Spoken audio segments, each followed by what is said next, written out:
কেন্দ্রীয় সরকারি কর্মীদের জন্য বড় সুখবর। অষ্টম পে কমিশনারের বেসিক স্যালারি হতে পারে 46,000 টাকা পর্যন্ত এবং পেনশন যেতে পারে 25,740 টাকা পর্যন্ত। সব কিছু নির্ভর করছে ফিটমেন্ট ফ্যাক্টরের ওপর, যা এবার 2.86 পর্যন্ত যেতে পারে বলে রিপোর্ট বলা হচ্ছে। 13 এপ্রিল মিটিংয়ের পর সব ক্লিয়ার হবে। এমন আপডেট পেতে অবশ্যই চ্যানেলটিকে ফলো করে রাখুন এবং ভিডিওটি যদি ভালো লেগে থাকে ভিডিওটিকে লাইক করতে ভুলবেন না। এখনও পর্যন্ত সবথেকে বড় আপডেট হচ্ছে আগামী 13 এপ্রিল ন্যাশনাল কাউন্সিলের ড্রাফটিং কমিটি একটি গুরুত্বপূর্ণ বৈঠক বসতে চলেছে। এই কমিটি কারা বা এই ড্রাফটিং কাউন্সিলিং কমিটি যেটি বললাম এর কাজ কি এবার আপনাদের সামনে তুলে ধরব। এরা কেন্দ্রীয় সরকারি কর্মচারী ও পেনশনভোগীদের প্রতিনিধিত্ব করেন। এই ড্রাফটিং কাউন্সিলিং যে কমিটির কথা বললাম এর কাজ বা এই কমিটি যে সমস্ত কাজগুলি করে থাকে সেই সমস্ত কাজগুলি প্রথমে আপনাদের ভিতরে শেয়ার করব। যে এরা কেন্দ্রীয় সরকারি কর্মচারী ও পেনশনভোগীদের প্রতিনিধিত্ব করে এই কাউন্সিল ড্রাফটিং কমিটি। এছাড়াও এই বৈঠকের অষ্টম পে কমিশনারের জন্য যে সুপারিশগুলি এসেছে সেগুলি ফাইনাল খসড়া তৈরি করা হবে এই ড্রাফটিং কমিটির প্রধান কাজ। প্রায় 1.2 কোটি কর্মী ও পেনশনভোগী এখনও এই সিদ্ধান্তের অপেক্ষায় রয়েছেন। কি কাজ করবে এই কমিটি অর্থাৎ ন্যাশনাল কাউন্সিল ড্রাফটিং কমিটি, কি কাজে তারা লিপ্ত থাকবে বা যে সমস্ত প্রয়োজনীয় কাজগুলি তারা করে থাকবে সে সমস্ত কাজগুলি আপনাদের ভিতরে শেয়ার করব। তাই সম্পূর্ণ মনোযোগ সহকারে এটি দেখতে থাকুন। প্রথমেই দেখুন এখানে বলা আছে যে এই ড্রাফটিং কমিটি প্রথমে কি করবে। এই ড্রাফটিং কমিটি সহজ ভাষায় বলতে গেলে এই কমিটি হলো একটি সরকার আর কর্মচারীদের মধ্যে মিডলম্যান। এছাড়াও তারা করবে কর্মীদের দাবি গ্রহণ করবেন এবং সরকারের কাছে প্রস্তাব প্রদান করবেন, অর্থাৎ মিডলম্যান হিসাবে এটি কাজ করবেন।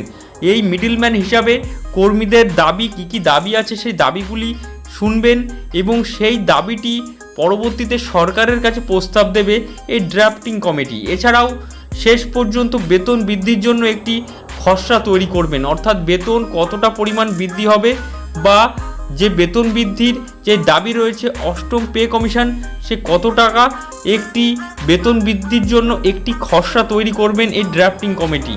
মানে একটি কমিটির সুপারিশের ওপর অনেক কিছু নির্ভর করছে। এছাড়াও কী বিষয় আশা করছে কর্মীরা এই ড্রাফটিং কমিটির কাছে। প্রথমেই দেখুন এখানে বলা আছে যে এবার বেতন বৃদ্ধির বিষয় ছাড়াও ন্যূনতম বেসিক পে নিয়ে আশা রয়েছে কেন্দ্রীয় সরকারি কর্মীদের মধ্যে। কিছু রিপোর্টে বলেছে অষ্টম বেতন কমিশন কর্মীদের ন্যূনতম যে বেসিক পে অর্থাৎ 46,000 টাকা ছাড়িয়ে যাবে। একই আশা রয়েছে পেনশন হোল্ডারদের মধ্যেও, তাদের ন্যূনতম যে পেনশন অর্থাৎ 25,000 টাকার বেশি হবে বলে মনে করা হচ্ছে। তবে এই সবই নির্ভর করছে ফিটমেন্ট ফ্যাক্টরের ওপর, অর্থাৎ পরবর্তীতে আরেকটি সেন্টেন্স বা আরেকটি টার্ম আপনাদের সামনে বললাম যে ফিটমেন্ট ফ্যাক্টর, অর্থাৎ ফিটমেন্ট ফ্যাক্টরটি কি বা এই ফিটমেন্ট ফ্যাক্টরের কাজটি কি এবার আপনাদের সামনে তুলে ধরবো। প্রথমেই দেখুন এখানে একটি টার্ম বললাম ফিটমেন্ট ফ্যাক্টর। অনেকেই আপনারা জানেন না যে ফিটমেন্ট ফ্যাক্টরের বিশাল বড় যে ভূমিকাটি আছে বা কি এই জিনিসটি।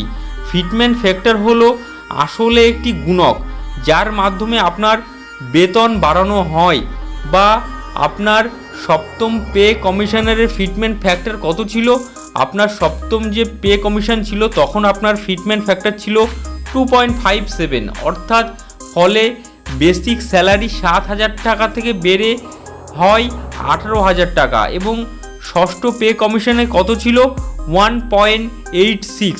দেখুন কতটা কম, যেটা 7 থেকে 6-এ কম কত 2.57 থেকে 1.86, এই একটি ফারাক রয়েছে। যদি এখনও অষ্টম পে কমিশনের কথা চলছে, অষ্টম কমিশনারে ফিটমেন্ট ফ্যাক্টরটি কত হবে, ফিটমেন্ট ফ্যাক্টরটি হবে 2.86, যেটি অর্থাৎ 2.5 থেকে সেটি বেড়ে হবে 2.86 করা হতে পারে বলে রিপোর্টে বলা হচ্ছে। আর এখানেই লুকিয়ে আছে আসল গেম। পেনশনের পরিমাণ তাহলে কতটা বাড়তে পারে, যে এই প্রশ্নটি আপনাদের সবার আগে লুকিয়ে থাকছে, যে এই ফিটমেন্ট ফ্যাক্টর সহ আমাদের পেনশন কতটা বাড়তে পারে এই নতুন প্রভাবের ফলে, বা কতটা পেনশন বাড়তে পারে। এটি আপনাদের অনেকেরই মনে প্রশ্ন আছে যে পেনশনে কি প্রভাব পড়বে অষ্টম পে কমিশনারের ফলে।